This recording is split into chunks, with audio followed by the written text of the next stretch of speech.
49장 야곱이 12 아들을 축복하다. 야곱이 아들들을 불러 말했다. 내게로 모여라. 장차 너희에게 일어날 일을 일러주겠다.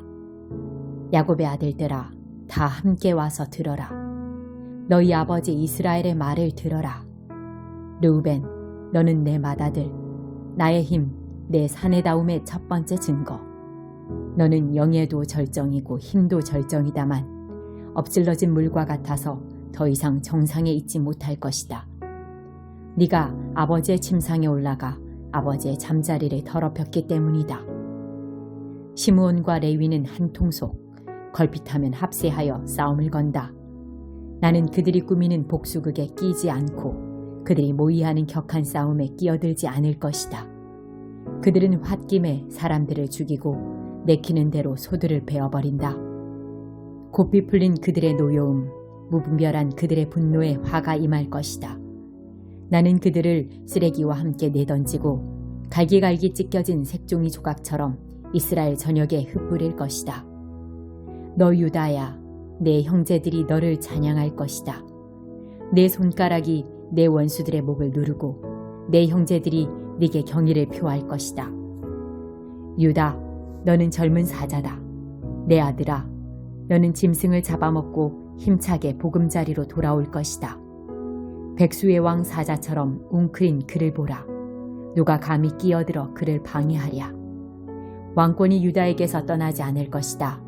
최후의 통치자가 오고 민족들이 그에게 복종할 때까지 유다는 지휘봉을 놓지 않을 것이다. 그는 자기 나귀를 포도나무에 단단히 메고 순종 나귀 새끼를 튼튼한 가지에 맬 것이다.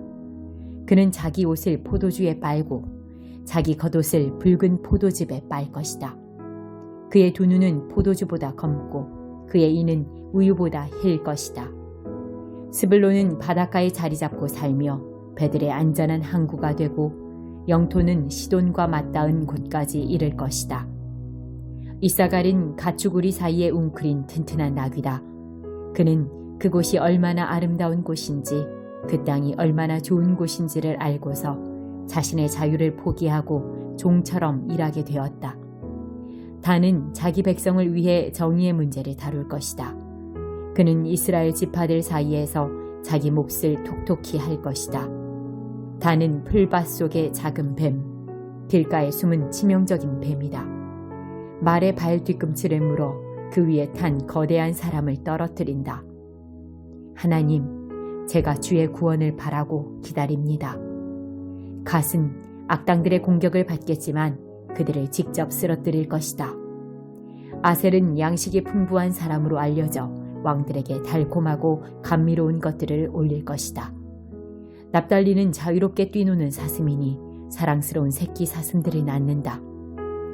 요셉은 야생 나귀, 샘 곁에 야생 나귀, 언덕 위에 씩씩한 나귀다. 사수들이 아기를 품고 화살촉에 징호를 묻혀 쏘았지만 요셉은 빗발치는 화살 속에서도 흔들림 없이 활을 굳게 쥐고 팔을 유연하게 놀렸으니 이는 야곱의 전사이시며 이스라엘의 목자요 바위이신 분께서 뒤에서 보호해 주셨기 때문이다. 내 아버지의 하나님, 그분께서 너를 도와주시기를. 강하신 하나님, 그분께서 네게 복을 주시고 하늘에서 내리는 복과 땅에서 솟구치는 복, 젖을 먹이는 복과 잉태하는 복을 주시기를.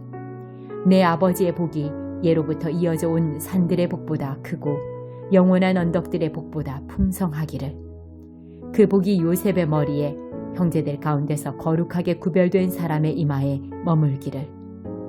베냐민은 굶주린 늑대다. 아침에는 자신이 잡은 짐승을 개걸스럽게 먹고 저녁에는 남은 것을 나눈다. 이들은 모두 이스라엘의 12지파다. 이것은 그들의 아버지가 아들들에게 축복하며 한 말, 특별히 아들 한 사람 한 사람에게 해준 고별 축복기도다. 야곱이 아들들에게 지시했다. 이제 나는 조상 곁으로 간다. 나를 햇사람 에브론의 밭에 있는 동굴에 내 조상과 함께 묻어다오. 그 동굴은 가나안 땅 마므레 앞 막벨라 밭에 있다. 그 밭은 아브라함이 묘지로 쓰려고 햇사람 에브론에게서 사두신 것이다. 아브라함과 그분의 아내 사라가 그곳에 묻혀 있고 이삭과 그분의 아내 리브가도 그곳에 묻혀 있다. 나도 레아를 그곳에 묻었다. 그 밭과 동굴은 햇사람에게서 산 것이다. 야곱은 아들들에게 지시하고 나서 발을 침상 위로 올려 마지막 숨을 거두고 조상 곁으로 돌아갔다. 2장 예수의 탄생. 그 무렵 아우구스투스 황제가 명령을 내려 제국 전역의 인구조사를 실시하도록 했다. 이것은 구레뇨가 시리아 총독일 때 실시한 첫 인구조사였다. 모든 사람이 자기 조상의 고향으로 가서 조사를 받아야 했다.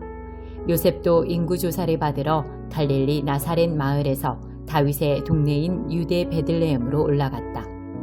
그는 다윗의 자손이었으므로 그곳으로 가야 했다. 요셉은 약혼녀 마리아와 함께 갔는데 그녀는 임신 중이었다. 그들이 거기 머무는 동안 출산할 때가 되었다.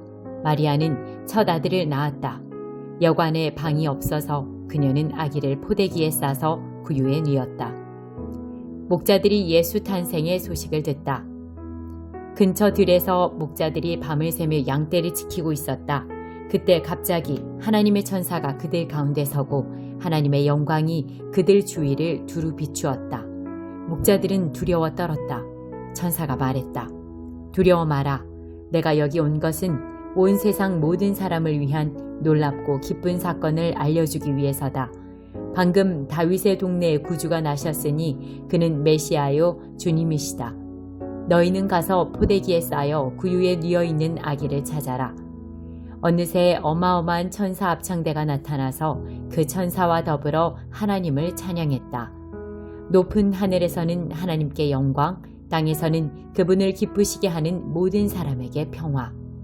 천사 합창대가 하늘로 물러가자 목자들이 서로 의논했다.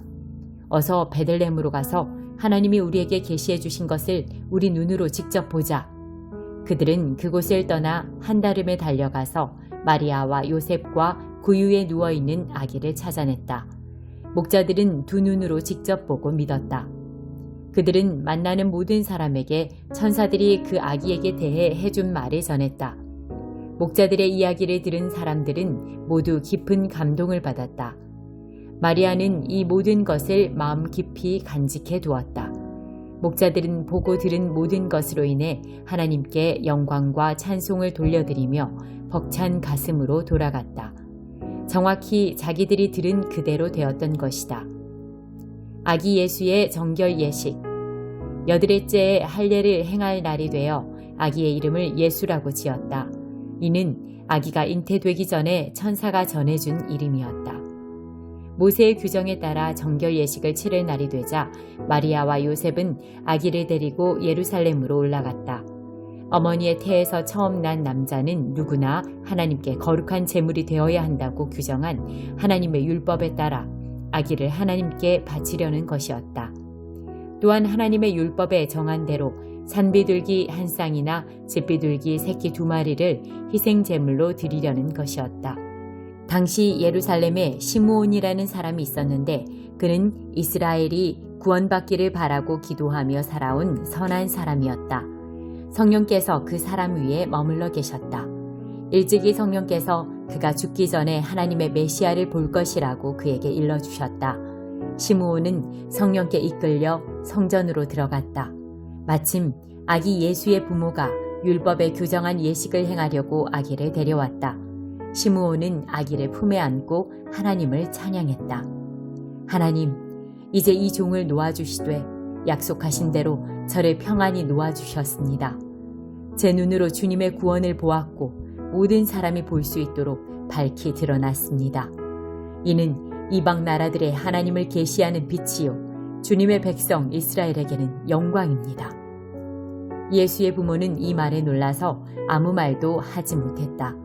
시므온이 그들을 축복하면서 어머니 마리아에게 말했다. 이 아기는 이스라엘 가운데 많은 사람들의 실패와 회복의 표이자 오해와 반대를 받을 인물, 당신의 마음을 칼로 찌를 고통입니다. 그러나 그 거부는 오히려 그들의 가면을 벗겨내어 마침내 하나님께서 그들의 실체를 드러내실 것입니다. 아셀지파 바누엘의 딸인 예언자 안나도 거기에 있었다. 안나는 나이가 아주 많았다. 그녀는 결혼하고 7년 만에 혼자 된 이후로 84살이 되도록 과부로 살았다. 안나는 성전 경내를 떠나지 않고 금식하고 기도하며 밤낮으로 하나님께 예배를 드렸다. 시므온이 기도하고 있는 바로 그때 안나가 나타나 하나님께 찬송을 드리면서 예루살렘의 해방을 간절히 기다리는 모든 사람에게 이 아기에 대해 이야기해 주었다. 마리아와 요셉은 하나님의 율법에 규정된 일을 다 마치고 갈릴리에 있는 자기 동네 나사렛으로 돌아왔다. 거기서 아이는 튼튼하고 지혜롭게 자랐다. 하나님의 은혜가 그 아이 위에 머물러 있었다. 성전에서 아이 예수를 찾다. 해마다 6월절이 되면 예수의 부모는 예루살렘으로 순례길을 떠났다. 예수가 12살 되던 해에 그들은 늘 하던 대로 6월절을 지키러 올라갔다. 절기가 끝나 집으로 돌아갈 때 아이 예수는 예루살렘에 남아 있었지만 부모는 그 사실을 몰랐다. 그들은 순례자의 무리 어딘가에 아이가 있겠거니 생각하고 꼬박 하루길을 가서야 친척과 이웃 가운데서 아이 예수를 찾기 시작했다. 하지만 아이가 보이지 않자 그들은 아이를 찾으려고 예루살렘으로 되돌아갔다. 이튿날 예수의 부모는 성전에서 아이를 찾았다. 아이는 선생들 틈에 앉아서 그들이 하는 말을 듣기도 하고 질문하기도 했다. 선생들은 아이의 예리한 답변에 감탄하며 다들 아이에게 사로잡혀 있었다. 그러나 부모는 감탄하지 않았다. 그들은 화가 나서 마음이 상해 있었다. 어머니가 말했다. 얘야, 왜 이렇게 했느냐? 네 아버지와 내가 너를 찾느라 정신이 없었다. 아이가 말했다. 왜 저를 찾으셨습니까? 제가 여기 있으면서 제 아버지의 일을 해야 할 줄을 모르셨습니까? 그러나 부모는 아이가 무슨 말을 하는지 깨닫지 못했다. 아이는 부모와 함께 나사렛으로 돌아와 부모에게 순종하며 살았다. 아이의 어머니는 이 일을 마음 깊이 간직해 두었다. 예수는 하나님과 사람들의 축복을 받으며 몸과 마음이 자라며 장성해 갔다. 15장. 대만 사람 엘리바스가 다시 말했다. 자네가 정말 지혜로운 사람이라면 그렇게 수다쟁이처럼 헛된 말만 늘어놓겠는가? 한창 진지한 주장을 펼치는데 헛소리나 늘어놓고 쓸데없는 말을 짓거리겠는가? 자네 꼴 좀 보게. 자네는 종교를 하찮게 여기고 영적 대화를 공허한 험담으로 바꿔놓고 있네. 자네가 그렇게 말하는 이유는 바로 죄 때문이네. 자네는 사기꾼이 되기로 작정했군. 자네의 말로 스스로 유죄임이 드러났지 않았는가? 내가 한 말 때문이 아니야. 자네 스스로 자네를 정죄했어. 이런 일을 당한 사람이 자네가 처음인가? 자네가 저 산들만큼이나 오래 살기로 했나? 하나님이 이 모든 일을 계획하실 때 엿듣기라도 했나? 자네 혼자만 똑똑한 줄 아나? 우리는 모르고 자네만 아는 게 무엇인가? 우리에게 없는 식견을 자네가 갖추고 있는가? 백발의 노인들이 우리를 지지한다네. 자네보다 훨씬 오랫동안 세상을 경험한 분들이지. 온화하고 부드럽게 들려주시는 하나님의 약속이 자네에게는 충분치 않은가? 제 감정에 휘둘려 비난을 일삼고 분통을 터뜨리고 온 힘을 다해 하나님께 대항하며 말도 안 되는 소리를 토해내다니 도대체 어찌된 일인가? 한낱 인간이 하나님 앞에서 결백할 수 있는가? 여인에게서 태어난 자가 온전할 수 있을 것 같은가? 하나님은 그분의 거룩한 천사들도 신뢰하지 않으시고 하늘의 흠까지 잡아내시는데 악을 물마시듯 하는 냄새나고 더러운 우리 인간들이야 오죽하겠는가? 자네에게 할 말이 있으니 좀 들어보게. 내 생각을 말해주겠네. 이것은 내가 지혜로운 사람들에게서 배운 것이고 지혜로운 사람들은 그것을 조상들에게서 배워 후대에게 충실히 전수했지. 그 조상들이 살던 먼 옛날 그들은 이 땅을 독차지했네. 하나님의 법규를 따르지 않고 제멋대로 사는 자들이 기대할 수 있는 것은 괴로움뿐이고 오래 살수록 사정은 더 나빠진다네. 작은 소리에도 겁에 질리고 원하는 것을 가졌다고 생각하는 순간 재앙이 닥친다네. 그들은 삶이 점점 더 나아질 거라는 희망을 포기하게 되지. 그들의 이름은 늘 상황이 가장 안 좋게 풀리는 사람들 명단에 들어있다네. 다음 긴 일을 어떻게 때울지 모른 채 여기저기 헤매고 다니니 그들에게는 하루하루가 심판의 날이라네. 그들은 끝없는 공포 속에 살며 끊임없이 궁지에 몰리지. 하나님께 주먹을 휘두르고 전능하신 하나님께 정면으로 대들며 사사건건 따지고 들다가 늘 수세에 몰리기 때문이라네. 설령 그들이 건강의 화신인 것처럼 말쑥하고 튼튼하고 혈기왕성해 보여도 결국에는 유령도시에 살면서 개도 거들떠보지 않을 헛강과 삐걱대는 오두막에서 묵을 신세라네. 출세 한번 못해보고 변변한 존재도 되어보지 못하지. 그러다 죽어 그들이 죽음을 모면할 거라고? 어림없는 소리. 그들은 하나님의 입김 한 번에 쓰러져 말라 비틀어질 잡초라네. 여기에 교훈이 있네. 거짓에 투자하는 자는 거짓을 이자로 받고 만기인 전에 투자한 것을 다 회수한단 말일세. 대단한 투자 아닌가? 그들은 익기도 전에 설이 맞아 떨어진 과일, 활짝 꽃 피우기도 전에 잘린 꽃봉오리처럼 될 것세. 하나님을 두려워하지 않는 자들은 열매를 만들지 못하는 척박한 땅과 같네. 뇌물 위에 세운 인생은 연기처럼 사라져버리지. 그들은 죄와 동침하여 악을 낳으니 그들의 삶은 속임수를 생산하는 자궁이라네.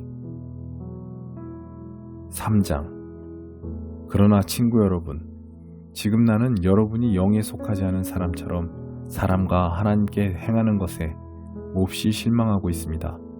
여러분은 그리스도와 관련해서 젖먹는 것 외에는 아무것도 할 수 없는 어린아이처럼 굴고 있습니다. 여러분이 더 나은 것을 소화하지 못하는 것처럼 보이니 이제 나는 어린아이를 대하듯 여러분을 양육할 작정입니다. 여러분의 기분을 좋게 하거나 여러분을 돋보이게 해주는 것에만 손을 뻗는다면 모든 것이 자기 마음대로 될 때에만 만족하는 젖먹이와 여러분이 다를 것이 뭐가 있겠습니까? 여러분 가운데 어떤 사람은 나는 바울 편이다 말하고 또 어떤 사람은 나는 아볼로를 지지한다고 말하다니 여러분은 어린아이처럼 구는 것이 아닌가요?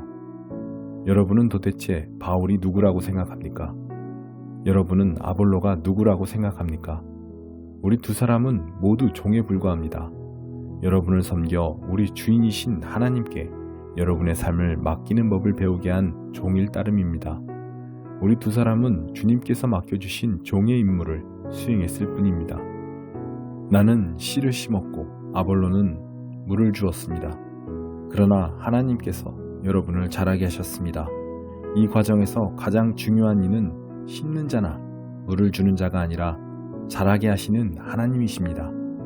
심는 일과 물을 주는 일은 종들이 약간의 급료를 받고 하는 허드렛 일에 불과합니다. 그 일을 가치 있게 해주시는 이는 우리가 섬기는 하나님이십니다. 여러분은 하나님의 밭이며 우리는 그 밭에서 일하는 일꾼입니다. 달리 말하면 여러분은 하나님의 집입니다. 나는 하나님께서 내게 주신 훌륭한 건축가의 재능을 사용해 설계도를 작성했고 아볼로는 벽을 쌓아 올리고 있습니다. 그러니 일을 맡은 목수가 그 기초 위에다 각자 신중하게 집을 짓게 하십시오. 기억하십시오. 이미 놓인 기초는 하나뿐입니다. 그 기초는 다름 아닌 예수 그리스도이십니다. 여러분은 각별히 신경 써서 건축 재료를 고르십시오. 그러다 보면 마침내 준공검사를 받을 날이 올 것입니다. 여러분이 값싸거나 부실한 재료를 쓴다면 다 드러나고 말 것입니다. 준공검사는 철저하고 엄격하게 이루어질 것입니다. 어느 것 하나 대충 넘어가는 일이 없을 것입니다. 여러분이 지은 것이 검사를 통과하면 잘된 일입니다. 그러나 검사에 통과하지 못하면 여러분이 지은 것을 뜯어내고 다시 시작해야 할 것입니다. 여러분은 뜯기지 않고 살아남겠지만 간신히 살아남을 것입니다. 여러분이 하나님의 성전이고 하나님께서 친히 여러분 안에 계시다는 것을 여러분은 알지 못합니까? 여러분도 알다시피 성전을 파괴한 사람은 누구도 검사를 통과할 수 없습니다.